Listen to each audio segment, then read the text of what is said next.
dispensação que traz-nos o efeito do Calvário, o efeito do sacrifício vicário de nosso Senhor Jesus Cristo. Quem pode dizer glória a Deus? À luz da Bíblia, eu entendo, defendo, prego, vivo que essa dispensação é a última dispensação, ou seja, não haverá outra senão o porvir, senão o cumprimento da profecia do início do dia de Deus, do dia do Senhor, como dizem-nos as Sagradas Escrituras. Logo, com esta concepção, há uma linguagem teológica que defende a escola que nós pregamos e vivemos, chamada de pré-tribulacionismo. Essa escola defende que antes da grande tribulação, Jesus arrebatará a sua igreja. Quem crer que Jesus vai arrebatar a igreja antes da grande tribulação, levante o braço e diga glória a Deus. Então veja bem, não é à toa que o apóstolo Paulo, munido da revelação, aleluia, pré-apocalíptica, escreve a primeira epístola aos Tessalonicenses 1:9, falando-nos que o Senhor nos livrará do dia da ira vindoura, aleluia, deste respectivo dia, que em aplicabilidade refere-se ao período da grande tribulação. No capítulo 5 e verso 10, Paulo repete dizendo-nos que o Senhor nos livrará da ira vindoura. A preposição da, ela é apontadora para um acontecimento específico. Lembremos-nos da revelação do Apocalipse capítulo 3 e verso 10, quando o Senhor Jesus trata com a igreja em Filadélfia, e abro um parêntese para dizer-te que a igreja em Filadélfia, ela traz os caracteres proféticos da igreja do arrebatamento. Se não, lembremos-nos o que o texto diz em seu contexto imediato. O referido texto diz: porque guardastes a minha palavra e não negastes o meu nome, eu te livrarei da provação. Esta especificação, ela é direcionada a um período específico, não é das provações, não é de provação, mas é das provações, ou da provação, melhor dizendo, especificamente referindo-se ao período da grande tribulação. Logo, eu entendo à luz da profecia que eu não vou participar vendo-o, e nem muito menos participadamente em convivência do governo da trindade satânica, da besta, do anticristo e do falso profeta. Eu não verei o abrir dos 7 selos do livro do Apocalipse capítulo 5. Eu não participarei do estrugir das trombetas do juízo divino, e nem do cálice derramado da ira de Deus, porque antes que estas ocorrências proféticas aconteçam sobre a terra, eu vou ouvir a voz de meu Jesus chamando-me pelo nome, e vou subir ao encontro dele nas nuvens. Quem tem esta certeza, levante a sua mão. Aleluia. Quem pode glorificar? Mesmo porque, meus irmãos, observemos algo de grande importância. Nós podemos dividir o livro do Apocalipse em sua ordem numérica por capítulos, levando em consideração do capítulo 1 ao 5, a igreja é citada 19 vezes. Do capítulo 5 ao 19, a igreja deixa igreja necessitada. E é justamente neste espaço do capítulo 5 ao 19 que os cálices da ira de Deus são derramados, que as trombetas apocalípticas são soadas, justamente neste período em que a ira divina vem contra a iniquidade aqui na terra. E eu defendo, como os pregadores aqui defendem, que na Bíblia não há coincidências, há cristocidências. Tudo na Bíblia está cronologicamente correto e harmoniosamente e teologicamente correto. Não há do que questionar. Eu creio, defendo, prego, vivo, alimento a minha alma, que antes que a primeira trombeta de juízo venha sobre a terra, nós participaremos do arrebatamento da igreja. Aqueles que dormem em Cristo ressuscitarão primeiro, e eu e você, os vivos para a vinda do Senhor, subiremos ao encontro do Senhor nos ares. Quem pode glorificar a Deus? Pegue na mão do irmão que está do seu lado, é o último dia da festa. Pegue, olhe para ele, faça aquele rostinho como se tivesse um pouquinho zangado. Se ele achar ruim, você traz o nome dele completo para o pastor Josias e pastor Alessandro. Mas profetize para ele: meu irmão, te preocupa com tribulação? Não te preocupa com esse período. Jesus vem antes. Jesus vem antes. Se ele der glória a Deus, é porque ele está conectado com o céu. Se ele não der, ora por ele aí mesmo onde você está, para que ele entenda que esta é uma verdade profética, e pode acontecer o arrebatamento da igreja a qualquer momento. Quem crê, diga glória a Deus. Quem espera, diga glória a Deus. Aí o que eu quero dizer-te é o seguinte: é interessantíssimo, porque o verso de número 17 do capítulo 7 já não está num período em que a igreja está na terra. O contexto profético escatológico deste referido e citado texto é os 144 mil. Agora trouxe-me o Espírito Santo algumas curiosidades acerca desta referência. Primeira curiosidade: ela é repetida na revelação. Ela é repetida no capítulo 21 e verso 4, quando diz que Deus enxugará toda lágrima.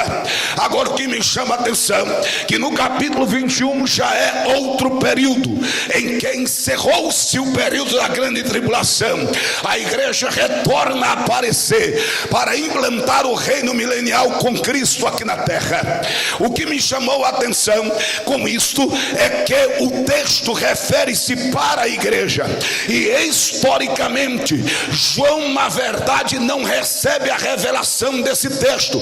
Ele recebe de Deus a inspiração de reconduzi-lo aos seus participantes, aos seus contemporâneos, porque este referido texto, em essência, aparece no livro de Isaías 48 e verso 21 e Isaías 49 verso 10.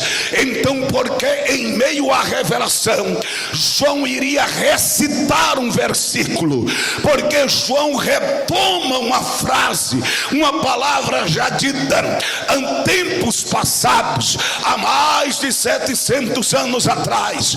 Porque João faz isso? Aí nós vamos analisar duas coisas. A primeira, lembre-se que este período de João foi o período em que desencadeia com intensidade as maiores perseguições contra a igreja, pastor Daniel. Foi justamente justamente neste período que os Césares se levantaram, que o Império Romano se levantou, em que crianças, por serem cristãs, eram e tinham suas cabeças amarradas em caudas de cavalo e arrastadas nas ruas de Roma. Justamente neste período, os crentes perderam o direito de comprar e vender, os crentes perderam a sua cidadania. Neste período, eles eram jogados às feras nos coliseus. Neste período, as irmãs tinham seus cabelos amarrados em caudas de animais, e os animais eram soltos na rua, e a pessoa morria com aquele martírio público. Neste período, a igreja foi tentada por Satanás para calar-se, para amordaçar a sua boca e deixar de pregoar a mensagem divina.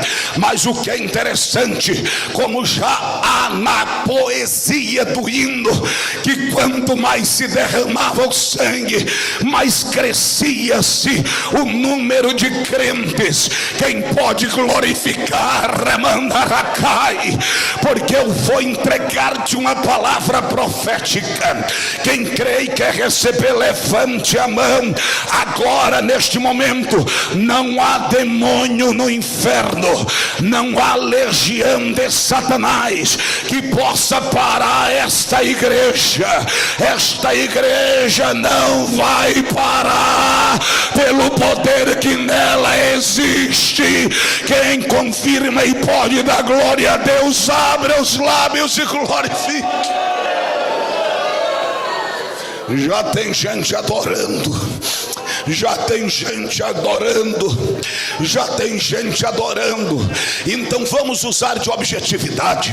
Esse referido texto, ele aplicou-se historicamente para a igreja contemporânea de João, para os irmãos perseguidos. Logo, esse texto tem uma durabilidade profética em essência para todos nós, por aquilo que nos revela. Observe comigo a construção do referido texto. O cordeiro, olha que coisa linda, porque o cordeiro que está no meio do trono, aleluia, os apacentará e vos guiará. Primeira observação: você já viu o cordeiro apacentar e guiar? A resposta sua será um não, porque o serviço de apacentar e guiar é dado ao pastor e não ao cordeiro. E por que João coloca cordeiro? Não ficaria mais fácil colocar pastor, tendo em vista que Jesus em João 10:11 fala que o pastor dá vida pelas suas ovelhas, e isso é um fato. E como o texto refere-se à pessoa de Cristo, porque João colocou um cordeiro, isso era simplesmente e profeticamente para os irmãos valorizarem o maior efeito do Calvário, porque o maior efeito do Calvário não foi a vergonha, vituperação pública, isso foi decorrência já programada. Não foi, meus irmãos, os espinhos sobre a cabeça de Cristo, isso já havia sido programado e profetizado. Não foi os cravos de 18 centímetros aproximadamente sobre mãos e pés, isso já havia sido profetizado. Ele já carregaria o madeiro, mas o efeito do Calvário sobre a minha e a sua vida foi a substituição, porque o sacrifício e a morte de cruz era para mim e para você.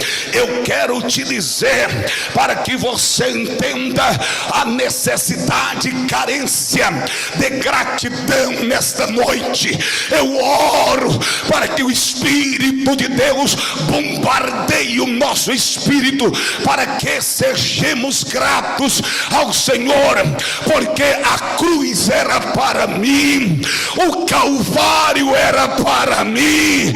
Mas diz-nos a Bíblia em Isaías 53 que ele carregou sobre si as nossas transgressões, ele tomou o nosso lugar.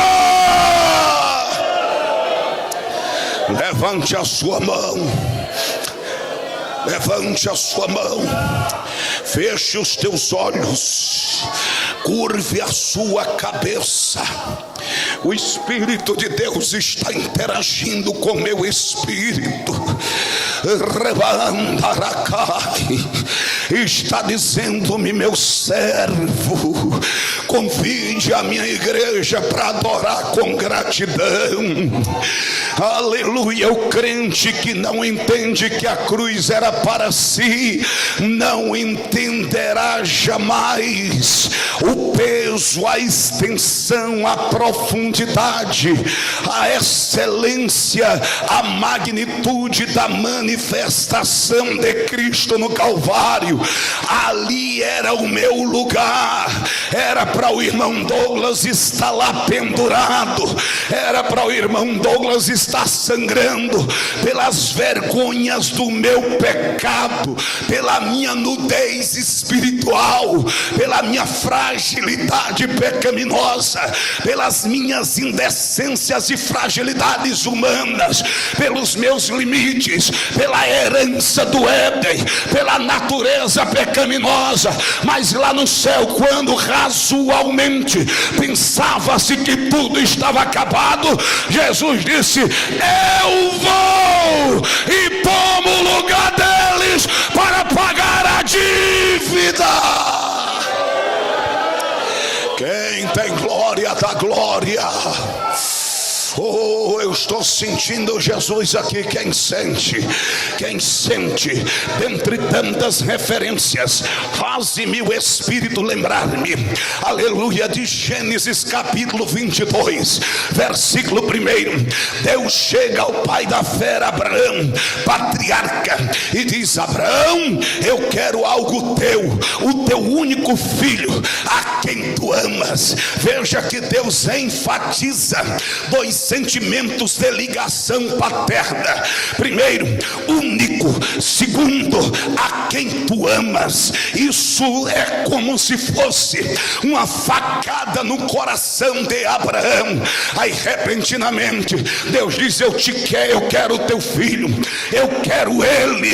Aí a Bíblia diz no verso 2 e 3 que levantando-se Abraão, eu prescrutei os originais, o que significava a palavra levantar-se. A palavra levantar-se, ela aponta para uma atitude instantânea, uma atitude rápida. Abraão não titubeou, Abraão não baixou a cabeça, Abraão prontificou-se a atender o chamado divino. E quando Abraão levanta-se, ele anda 3 dias e 3 noites para chegar no Monte Moriá, no monte do sacrifício. Agora imaginemos-nos um homem centenário, com a testa enrugada, pé de galinha no canto do olho, já o cristalino sem condições de lacrimejar na normalidade física. Imagine o cansaço, imagine a mente, a sobrecarga espiritual sobre ele. Eu imagino as pernas trêmulas, os braços trêmulos, o coração ritmando, quase a mercê de uma parada cardíaca. Ele ia andando e o seu coração apontava com ansiedade para o que logo decorreria, como se não bastasse a margem, permita-me usar essa expressão, na extrema da parte da terra que concluía-se a subida do monte, brada o seu filho inocentemente aos seus ouvidos e diz: Pai, temos o cutelo, nós temos a lenha, mas cadê o cordeiro? Naquele momento eu entendo que a alma de Abraão foi tocada como se toca com ferro quente para ferroar um animal de propriedade rurícola. Parece que eu vejo Abraão decair a face, mas mesmo assim estava em seu coração impregnada a certeza plena da ação divina, e a sua fé não fraqueja. Ele olha para seu filho e diz: filho, Deus para si proverá um cordeiro. Levante a sua mão e glorifique a Deus. Levante a sua mão e glorifique a Deus. Quando eu li esse texto a primeira, a segunda, a terceira, a quarta, a 18ª, a 30ª vez, o meu coração foi bombardeado. Sabe o que é que Abraão estava dizendo? Deus proverá para si. Abraão estava dizendo uma coisa que me dá um tapa na face, evangelista, aleluia, Júnior. Uma coisa, pastor, que mexe, pastor Raimundo, com a minha alma.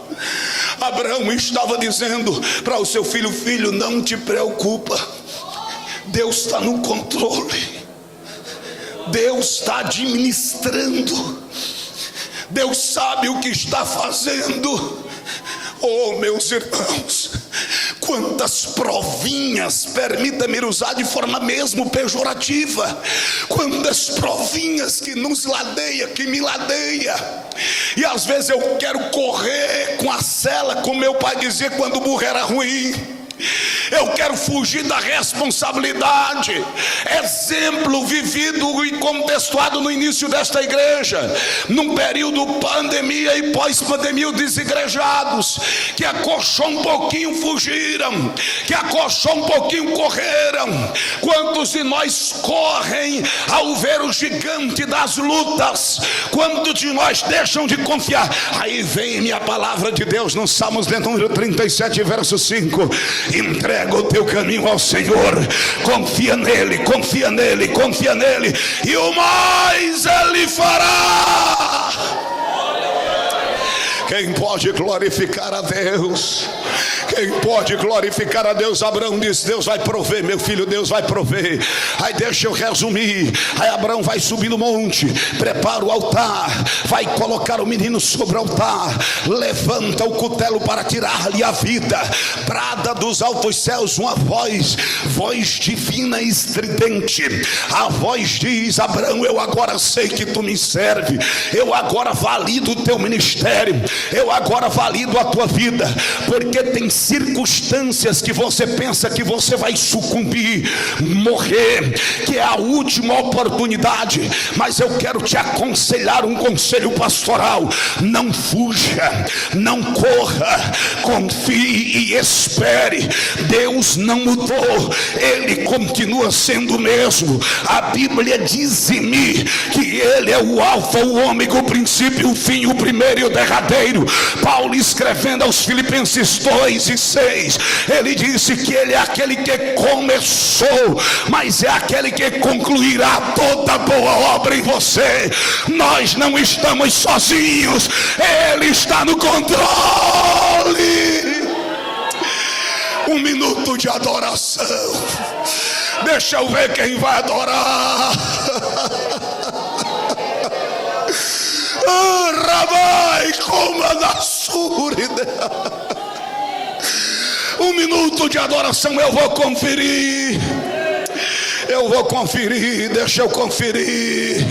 Deixa eu ver quem está adorando. Vai adorando um minuto, aproveite.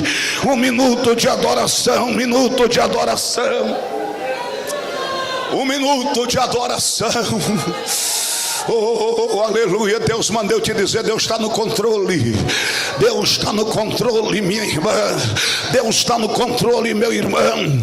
Quando Abraão revela-se com a atitude plena de cumprir o que lhe fora mandado, levantando o cutelo, Deus brada.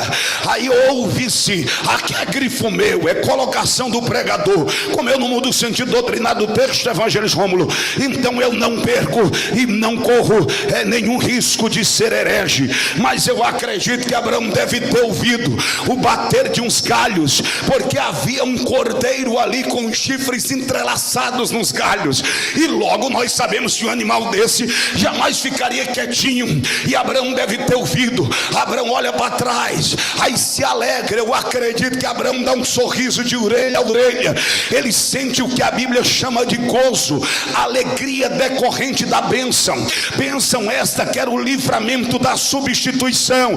Abraão pega o cordeiro, oferece no lugar de seu filho, passa-se dezenas, centenas, milhares de anos, visão neotestamentária, cumprimento do ministério terreno de nosso Senhor Jesus. João 9,56, ele chega para os seus discípulos e disse-lhes: Abraão viu o meu dia e Abraão se alegrou. Abraão foi feliz com o meu dia. Eu não entendi, sabe por que João coloca o cordeiro?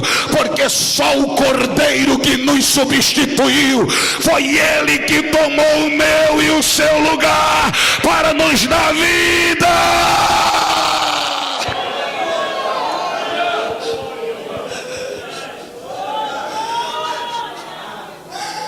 Quem tem espírito de gratidão, levante a mão.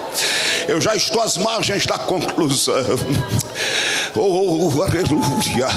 Pouse esta mão sobre o braço do irmão que está do seu lado e profetize para a vida dele. Diga: ele já fez. Diga: já fez o que era para ser feito, para te apacentar, para te guiar. Agora você está no esconderijo do Altíssimo, debaixo da sombra das asas do Onipotente. Eu profetizo Recamanahai no nome de Jesus. Descansa, descansa, descansa, refrigera a tua alma, aleluia, sobre o guiar do sumo pastor, o pastor que dá a vida pelas suas ovelhas, o pastor do Salmo 23. O Senhor é o teu pastor e nada te faltará. Deitar-te faz em pastos verdejantes, te guiará pelas águas tranquilas, refrigerará a tua alma. E mesmo que você esteja no vale da sombra da morte, o cajado dele, o bordão dele te consolarão. Quem pode dar glória a Deus? Fique de pé. Fique de pé. Fique de pé. Pastor, pera aí, o senhor fugiu do tema, nunca voltou para o tema, não falou do tema. Como será o encontro glorioso? Olha a dinâmica no texto. Eu vou falar bem pausadamente. Olha a dinâmica do primeiro. O cordeiro está sentado no meio do trono, condição presente, aleluia.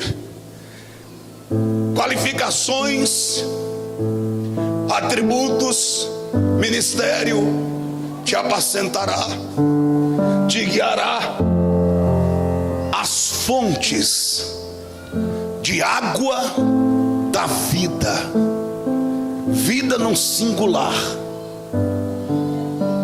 és ou soy, vida plena, fonte, porque está no plural, porque aqui distingue as ações que nos auxiliam a manifestação de santificação, estreitamento de intimidade com Deus. Jesus, em capítulo 4 de João, chega para a mulher samaritana: se eu tomar desta água, eu torno a ter sede, mas se tu beber da água que eu tenho. Beber é pinopol no grego, que significa o saciar da sede da alma. Se tu beber desta água, nunca mais tu terás sede. Quem pode glorificar? Quem pode glorificar? Quem pode glorificar. Prepara-te, o encontro será glorioso. Aí Jesus chega e diz assim: tá simples, eu vou simplificar. Aqui é a simplicidade da aplicabilidade. Vamos lá. Cordeiro, por que cordeiro? Porque foi ele que morreu, foi ele que pagou o preço, foi ele que nos substituiu, foi ele que tomou o nosso lugar lá no Monte Moriá. Quem entendeu, diga amém. O cordeiro pode apacentar e guiar. Por quê? Porque ele é o único e sumo, no contexto espiritual, pastor. Ele é pastor dos pastores, ele é o maior, ele é o pastor do Salmo 23. Aleluia. Ele me guia para onde?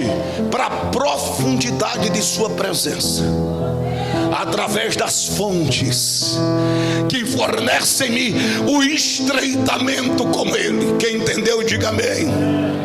Agora terceiro, vírgula, para no tempo. João chega e retoma a fala e diz: e Deus limpará de vossos olhos toda,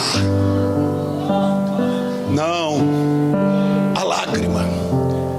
Vamos pegar do grego para o português, porque a Bíblia foi escrita em 3 idiomas originalmente. E esta parte inicialmente precisamos conhecer, mesmo que seja o básico, o extremo do básico. Mas o que é todo aqui e o que significa lágrima? Era como se Deus, através dos lábios de João e de sua pena, estivesse escrevendo assim: Deus vai limpar toda causa que gera lágrima. Você entendeu? Você entendeu? Escute-me, por favor, para que eu conclua. Tudo aquilo que causa dor na sua vida, um dia cessará plenamente. Glória a Deus, glória a Deus. Então ilustre, pastor. Vou ilustrar. Que é uma coisa que causa dor, para que eu conclua aqui. A velhice. Sim ou não, irmãos? Nada contra a velhice, eu não fujo dela. Meu cabelinho está branco, eu vou deixar ele continuar branco. Tem um pastor amigo meu, nada contra ele, mas ele é que nem o pastor o Alessandro aí, pretinho. O dele é pastor Alessandro porque é novo, mas o dele lá ele já é. Aí ele deixa o cabelo pretinho, ele pinta. Nada contra, não é isso que eu estou querendo me referir, não. Mas a velhice ninguém vai fugir dela. Quando eu era novo, eu entrava para botar sal pro gado, Nelore de meu pai.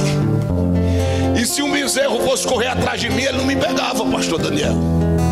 Mas hoje, certamente eu me deito no chão, eu vou procurar qualquer tronco de árvore para me defender, porque as canelas já não são as mesmas, a coluna já não é mais a mesma. Às vezes eu trabalhava em tratores, eu pregava em cima de trator, porque eu não tinha um altar para pregar e nem um doido que me convidasse.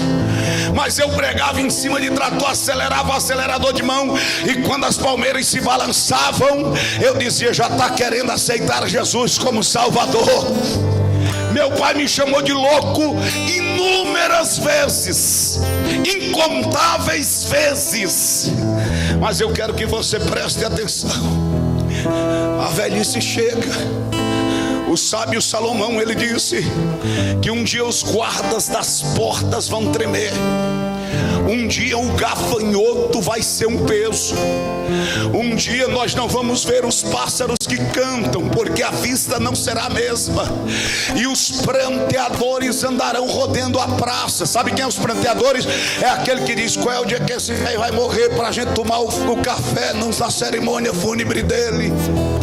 É uma verdade: do pó foste tirado e para o pó tornarás. É por isso que eu digo aos jovens: aproveitem a sua mocidade, Antes que venham os maus dias, dos quais tu dirás que não há contentamento neles. Dê o teu melhor glória. Rasgue a tua garganta, inflame. Pregue.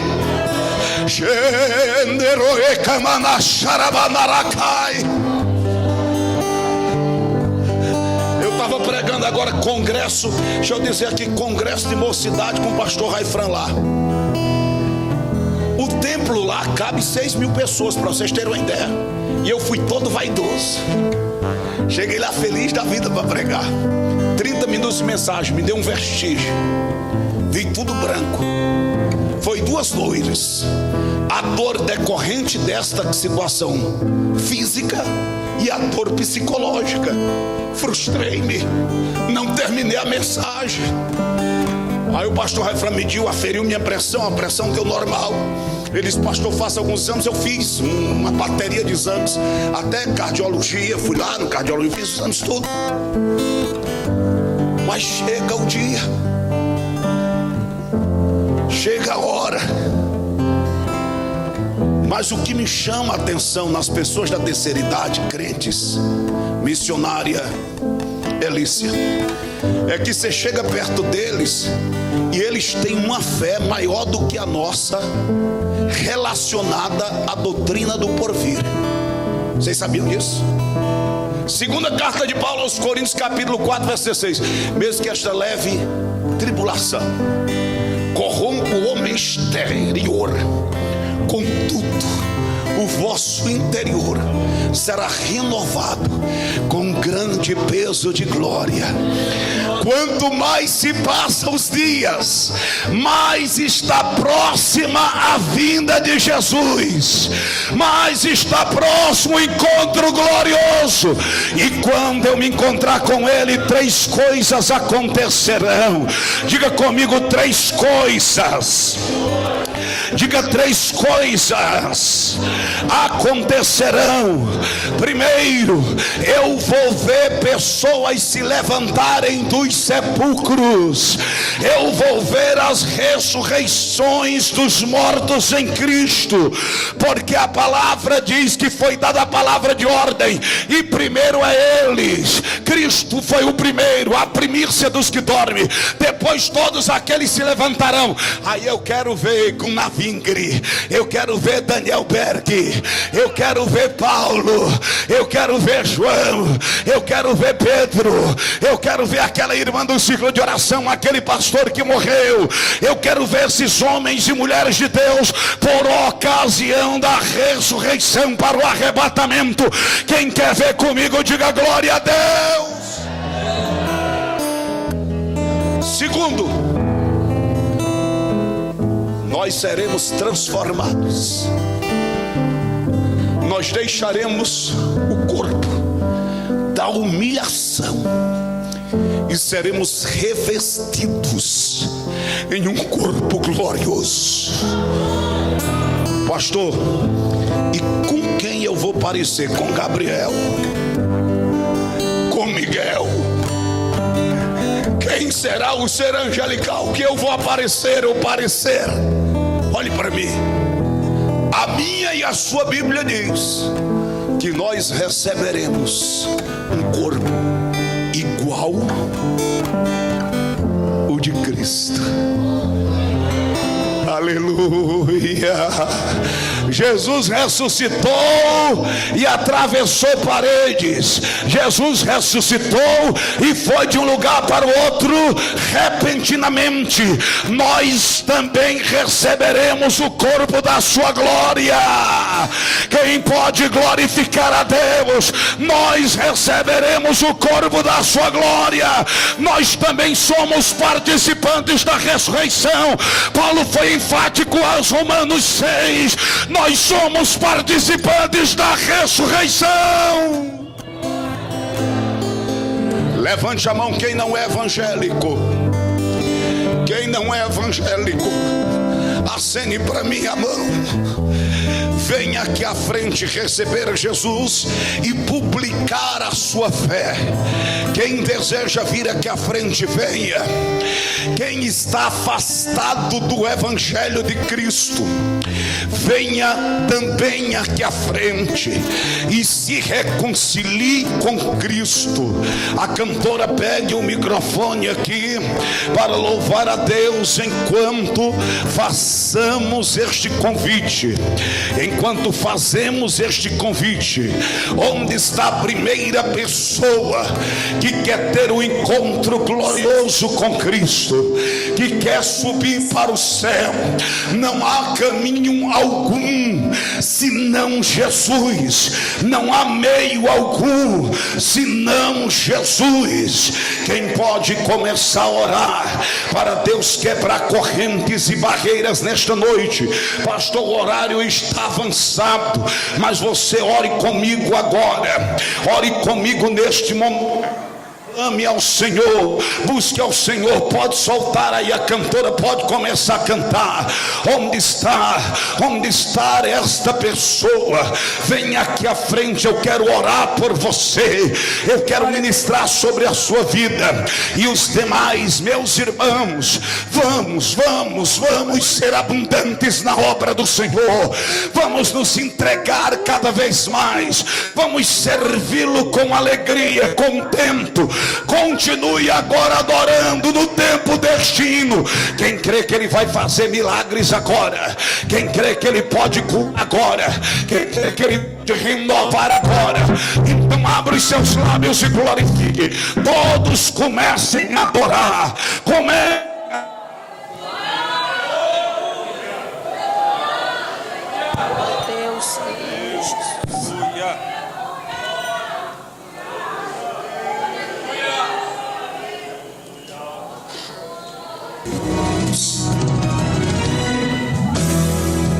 Glória a Deus. Se houver alguém que esteja nos ouvindo,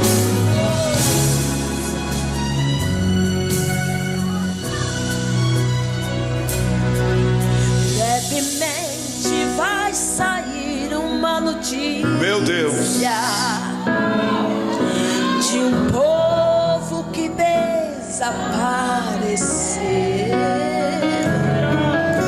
Era um povo muito humilde, que aqui tanto sofreu. Aquele povo era o povo de Deus. Muito em breve vai sair uma notícia de um povo que desapareceu. Meu Deus, se eu fosse era um povo muito humilde, aproveite para adorar. que tanto sofreu. Esse hino é bíblico. O povo era o povo de Meu Deus, onde está aquele povo barulhento? Onde está que não se vê nenhum irmão? Alguém com voz de lamento vai dizer. vá cantando, meu irmão, vá louvando a Deus. Meu Deus, meu Deus, meu Deus. Abra os teus lábios e glorifique. Abra os teus lábios e glorifique. Abra os teus lábios. Vai estrugir a trombeta de Deus, a voz do arcanjo alarido. Aleluia. E os que dormem em Cristo ressuscitarão primeiro, e nós, os vivos, para a vinda do Senhor, juntamente com eles subiremos ao encontro do Senhor nos ares. Aleluia. Quando estrugir a última trombeta, a trombeta de Deus, a trombeta do céu, nós deixaremos o que é corruptível e seremos revestidos de incorruptibilidade. Abra os seus lábios e glorifique. Onde está aquele povo barulhento? Onde está que não se vê nenhum irmão? Alguém com voz de lamento vai dizer neste momento: aquele povo foi embora pra se